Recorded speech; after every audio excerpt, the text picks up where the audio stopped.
Hello बच्चों, आज हम बात करने वाले हैं मिलेट्स, जिसको और भी कई नामों से जाना जाता है, जैसे कि super food, food of future, Shri अन्न, तृण अन्न, मोटे अनाज। क्या हेल्थ बेनिफिट हैं इनके, और ये जो श्री अन्न है इसके ऊपर ही इतना डिस्कशन क्यों हो रहा है।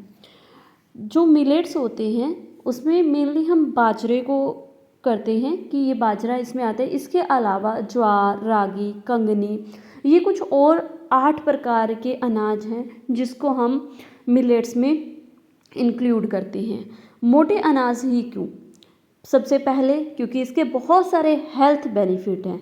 जो मिलेट्स होते हैं इनमें बहुत ज़्यादा कंटेंट प्रोटीन का, fibre, antioxidant, calcium, magnesium, iron, zinc, vitamin B6, folic acid, niacin, ये सब पाया जाता है। और सेकंड, इसमें जो कैलोरी होती है उसकी वैल्यू भी लो होती है, तो इसलिए इसको बहुत ज़्यादा हेल्थ बेनिफिट होने के कारण इसके ऊपर फोकस किया जा रहा है।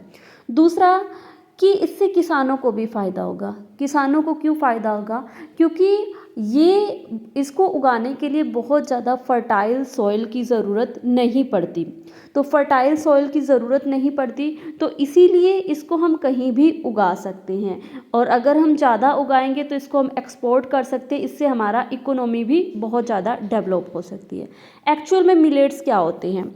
मिलेट्स जो हैं group of highly variable widely grown around the world's as cereals crop और grains for human food and as a fodder. तो ये एक तरह की ग्रास की फॉर्म में पाए जाने वाले अलग अलग वैरायटी है मिलेट्स, जिसमें अलग अलग तरह के अनाज आते हैं। बेसिकली इसमें 8 अनाज आते हैं: बाजरा, ज्वार, रागी, सावा, कंगनी, कोदो, कुटकी। ठीक है, तो ये जो 8 वैरायटी हैं ये मिलेट्स की होती हैं।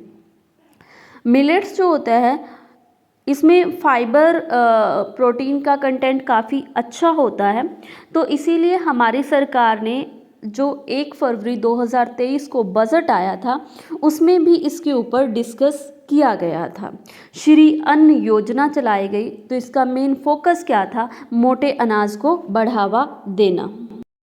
श्री अन्न पर इतना फोकस क्यों किया जा रहा है, ये इतने चर्चा में क्यों है? इसका एक रीज़न ये भी है क्योंकि ये जो हमारा क्लाइमेट चेंज होता है, जलवायु परिवर्तन होता है, उसका इफ़ेक्ट इसके ऊपर ज़्यादा नहीं पड़ता, तो इसीलिए इसको कम लागत में, कम मेहनत पर उगाया जा सकता है, और जो इसका प्रोडक्शन होता है वो काफ़ी ज़्यादा होता है। तो हम कम इन्वेस्टमेंट में हमें हाई प्रॉफिट होता है, तो इसके लिए सरकार इसके ऊपर फोकस किए हुए है, तो इसलिए इसको किसान का मित्र भी बोला जाता है।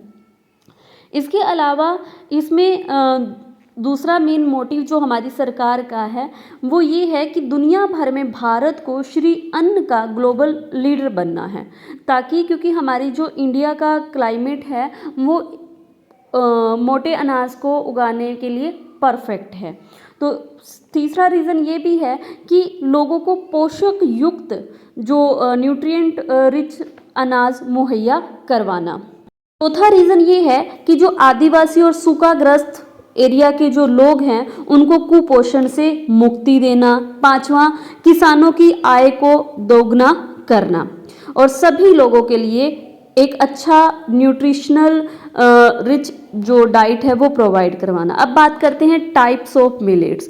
जो मिलेट्स हैं वो मेनली 2 तरह के होते हैं, मेजर मिलेट्स और minor millets.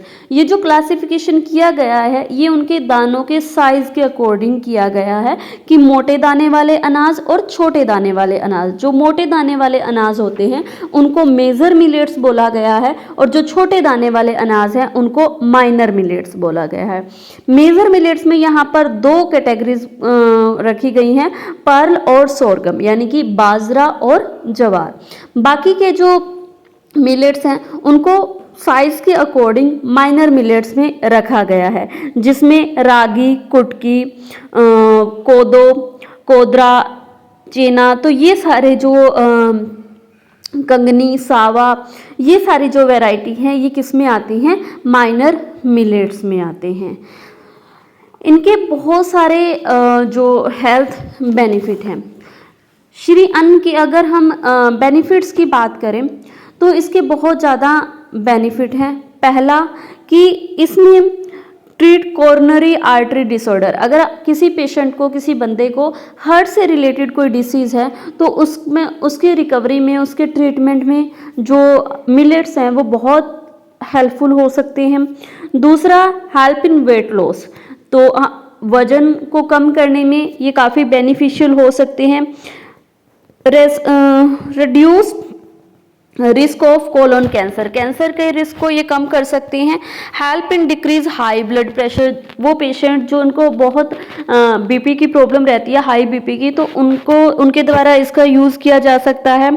Good source of antioxidant, help to scalp blood circulation and high protein help in hair growth, तो ये आपके बालों की ग्रोथ के लिए भी बहुत ज़्यादा अच्छे माने जाते हैं, क्योंकि इसमें बहुत अलग अलग तरह के एंटीऑक्सीडेंट पाए जाते हैं जो आपके हेयर की जो स्कैल्प है उसमें ब्लड सर्कुलेशन को बढ़ाने में मदद करते हैं।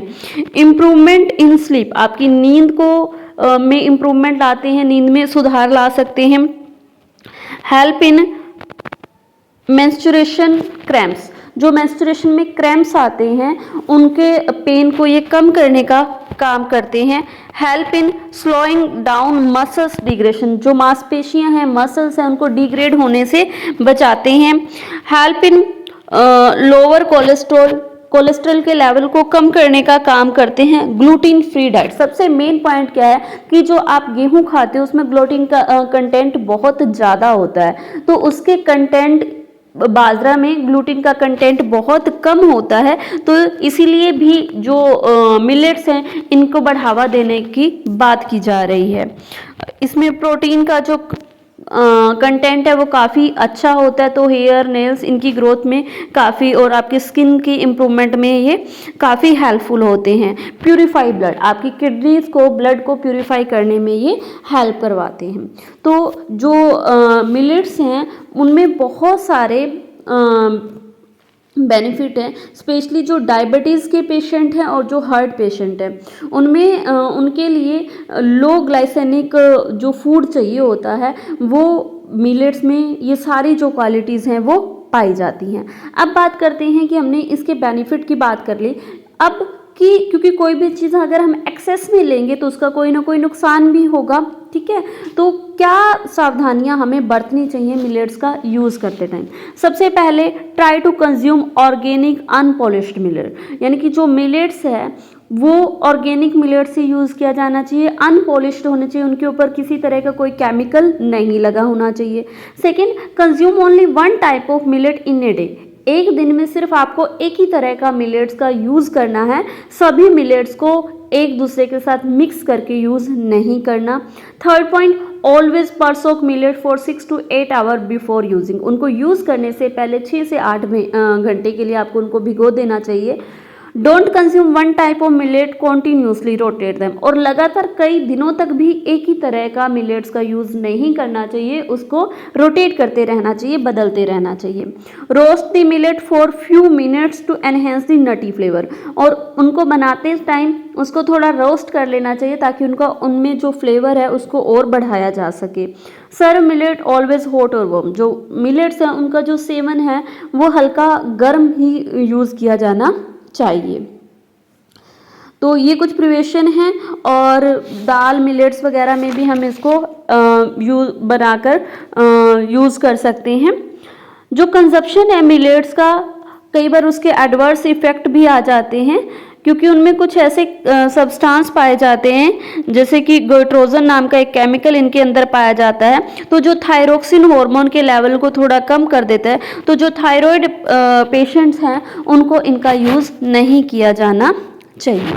तो यहाँ तक हमने ये देखा कि एक्चुअल में मिलेट्स होते क्या हैं, वो स्मॉल सीडेड ग्रास होती है, पूरे वर्ल्ड में अनाज के रूप में उसको उगाया जाता है, ह्यूमंस के लिए भी एज ए फूड यूज़ किया जाता है, और फूडर की तरह यानी कि पशुओं के लिए चारे के रूप में भी इसका यूज़ किया जाता है। बहुत सारे इसके बेनिफिट हैं, तो इसीलिए भारत सरकार ने भी जो है, भारत सरकार ने अपनी एक मुहिम चलाई, उसके अकॉर्डिंग FAO ने भी 2023 को इंटरनेशनल ईयर ऑफ मिलेट्स के रूप में डिक्लेयर किया है। और मेनली जो हमारे प्राइम मिनिस्टर हैं मोदी जी, उनका एम क्या है, ट्रांसफॉर्म इंडियन थाली इनटू न्यूट्रिशनल थाली, कि जो इंडियन थाली है उसको न्यूट्रिशनल पोषण युक्त थाली में बदला जाए। अब हम बात करते हैं कि जो मेजर मिलेट्स हैं उनमें मेनली 2 मिलेट्स के बारे में हमने बात किया है, पर्ल और सोरगम। जो पर्ल है, बाजरा है, इसमें इनसोल्युबल फाइबर्स पाए जाते हैं जो डाइजेशन को बढ़ाते हैं, आपके पाचन शक्ति को बढ़ाते हैं, और इनमें एंटी कैंसर प्रॉपर्टीज भी पाए जाते हैं। दूसरा, इनमें आयरन, कैल्शियम ये सब पाया जाता है, तो ये इम्यून सिस्टम को भी स्ट्रॉन्ग करते हैं। और जो रिसर्चर है जो इनके ऊपर रिसर्च करने हैं, उन्होंने ये बोला कि जो इनमें मैग्नीशियम पाया जाता है, तो मैग्नीशियम इनमें पाया जाने के कारण ये जो इनका लगातार सेवन करते हैं, डायबिटीज़ की लेवल को कम किया जा सकता है। जो मिलेट्स हैं वो ब्लड शुगर को कंट्रोल करने में भी बहुत ज़्यादा हेल्पफुल हैं।